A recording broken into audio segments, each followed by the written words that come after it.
by a Time Lord. That carries a lot of weight. So no, I loved Osgood. I thought Osgood was fucking awesome. It was a geek girl. Come on, how many geek girls do we see? And she was cool. You know, she knew who the Master was before the Doctor told her. Yeah. And then, you know, bucket list, all of time and space. Yep. And then, and you knew, and had the Doctor not done that, the Master may have let her live because she was evil. Now, but because the Doctor was planning something, the Master was just going to cut it, especially with a female, because they really did kind of play that whole, you know, relationship thing a little hard. Now, but, would you like to hear my theory on how Osgood is not dead? Again, going back to the... Well, flashing back to season 1 with Eccleston, you remember the transmat beams with the Daleks, how it would leave dust behind like they'd been disintegrated. No, they'd actually transited. No, the person who was Osgood was killed. The problem is there are 2 Osgoods. If you remember to the name of the Doctor. There were 2 of them. And given how they ended up, I could easily see the Zygon who had become Osgood staying Osgood. And since they were in sense the same person, why not have 2 science directors? Just all it will cost you is the price of a second inhaler, and you've got 2 Osgoods. So it could turn out that one Osgood is on the ground and one Osgood was a mobile, and it could be that the Zygon, more because of their experience with travel, was the mobile one. So maybe I'm sure they may have stayed, you know, maybe they had a psychic connection or something, so they updated at the same time. But that may not have been the human Osgood. That could have been the Zygon. They both needed the inhaler. They proved that in the name of the Doctor. When the Zygon copies somebody, they copy them perfectly, which means that Osgood's physical problems were also the Zygons. So she might not be dead, or she might be, but the Zygon might still be alive. I'm sure that Osgood is still around, because I don't see that Zygon changing back. Yeah. And now, in fact, if she's still that, then she would keep it in memory of Osgood, because Osgood was the one, if you remember that scene at the end, it was because of Osgood that we knew which side was which. Yeah. I just hope that she comes back somehow. I know there's the Zygon thing of if the host dies, the pattern fades, but I think they would have found a way around that by now. So... yeah. I'm sorry. Well, I know we're going off on the Master may be alive and all that, but I'm like, well, yeah, but Osgood might be alive too. It just hit me like, oh shit, yeah. Master might not be the only one alive yet. That'd be kind of cool, actually. Yeah. Though the one real sour note in that episode was the whole the Doctor turning the control bracelet over to Danny, and that whole speech Danny gave. God, that was terrible. No, I liked it. I thought that was perfectly in line with Danny. Because if you think about it, Danny was a soldier, and the whole joke between Danny and the Doctor was the Doctor didn't like soldiers, and the whole reason was, as Danny kept reminding him, and several others have too, is the Doctor does not like to get his hands dirty, so he manipulates others to do his work for him. And he feels guilty because of that, and that's why he can't look at the army, because he sees people doing what he's doing, and it makes him, it's one of those things, yes, I'm sick at looking at something you're doing because it reminds me of what I'm doing. I thought Danny was done very well.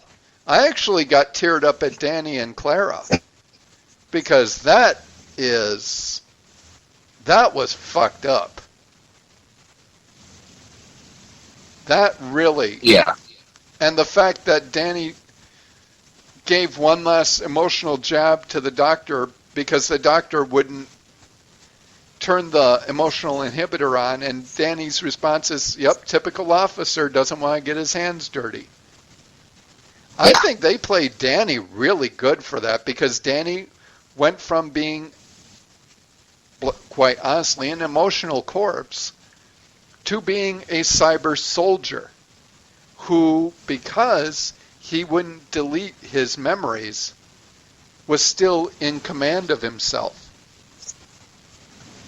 Yeah. So I think Danny was the best way to end that. Have one cyber soldier who was able to fight and thus use the Cybermen to stop what they should have started. I don't know how else they could. They would have still had to way to do it, but I think it just was more emotionally impactful doing it that way, because you had followed this character for a year now. You knew Danny. Again, here's another companion that got killed. You have to wonder how many Cybermen that were brought back, because millions of Cybermen suddenly. Easily millions of Cybermen across the planet crawling out of graves. How many of them didn't delete their emotions? How many didn't obey orders? Here's the thing, though. How many, and this is the other reason why Danny was so strongly immune to it. Danny was in contact with Clara. Physical contact, physical contact. They were talking on the phone with Clara not more than maybe an hour before this all started. He still had a strong personal link to the outside world that many of those people probably didn't have. You can't tell me that there was a rash of people in the visitor center for G3. Yeah. Well, 3W, So the fact that he was able to physically talk and keep his roots in his life, I think, is what stopped that. Most everybody else, when they died, they just died, and they waited. They waited for whatever happened. He didn't have that chance. He had Clara, and he had the kid that he killed as a soldier. He had a lot of emotion going through him at that time. I think that's why he was able to go through it, because he had so much trauma happen to him all at once. But also look at using the Brigadier as an example. There had to have been a couple here and there that were like, no. That they overwhelmed their emotional inhibitors, or they didn't delete their emotions. And so what we could also be potentially looking at possible new types of Cybermen. Entire legions of Cybermen led by a cyber controller who is a converted corpse. Well, that's where the cyber controller, there was an audio, I can't remember what it was. It was Dr. Number 6 and Beatrice. It was an audio, it was a Flash movie that they put up many, many years ago, before the new series. And they went to this planet, and they were dealing with a cyber controller. And it's the first time the cyber controller really got, they had called things controllers, but they were dead by the end of the series. This one, I can't remember how it happened, but Beatrice gets infected somehow during the course of it, and the last thing you hear is that she had become the cyber controller. So, via an infection, which is what this was. This wasn't, Torchwood, where they've got the tubes and they cut your brain out and they drop it in a cybernetic body. This was an infection. This was a biological, almost like Nanovirus. Nightmare in Silver, where the controller infects Matt Smith, and the guy who's operating the freak show or whatever. And slowly the biological process is becoming Cybermen. And now we've got it again. I think we might actually see that be a full ship. And now, we've got shit like Ebola and stuff going around. If you want to make them scary, biological diseases are the hip thing now. There you go. Yeah. Now you've made the Cybermen more menacing again. Well, look at the Daleks were using. They convert humans into Dalek, into Daleks. Or, from Asylum of the Daleks, yeah. It was a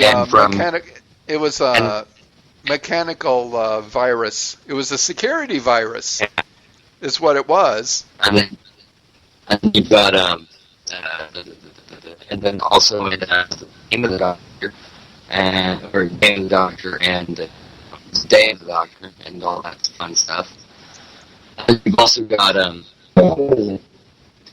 yeah. I mean, the new thing is for for cyborgs in Doctor Who, the toxins to infect biological organisms and to convert them on a nanoscale. So, as we saw in this episode, the cyber, they break their programming, retain their emotions, and so it'd be interesting, and we didn't see the Brigadier die. We didn't see the Cyber Brigadier die. I think it'd be real fun to see the Cyber Brigadier leading Cybermen and Daleks to protect her. See, here's the thing. I think they would have used the Brigadier in Danny Peach's place had they been able to find a way similar to the lines of what they did in Sky Captain in the World of Tomorrow. If they had found a way to take enough of what he said to construct lines for Peter Capaldi to react to, yeah, if they could have used the voice of the Brigadier, they could have gone with the Brigadier as the Cyberman to turn things around. That's one thing that I've really been wondering. What was that, 10 years ago they can do it. Why don't they do it? It's not that hard. Christ, I can do it. If you look at it honestly, they look at Danny Pink using the Cyberman before he took off the faceplate. He had and he was voicing the Cyberman voice. Well, he had that because the vocal modulators in front of the mouthpiece, so to speak, it goes through that. Yeah. So as long as the Brigadier didn't take the thing off, it would have worked fine. Yeah. So, they could get away with it. Like I said, it would be awesome to see the Cyber Brigadier. I won't do it. It'd be awesome to see the Cyber Brigadier leading the Cybermen now. Or at least a legion of Cybermen. Well, keep in mind, we saw the Brigadier take off. We never heard him explode. That's what I'm saying. We didn't see him die. We didn't see the Cyber Brigadier die. We just saw him take off. I think, if anything, we'll find out he went back to unit. He will just sit in unit, because that's where he belongs. We need to end this, or we're going to go over our next show. So yeah, this went a lot longer than I was.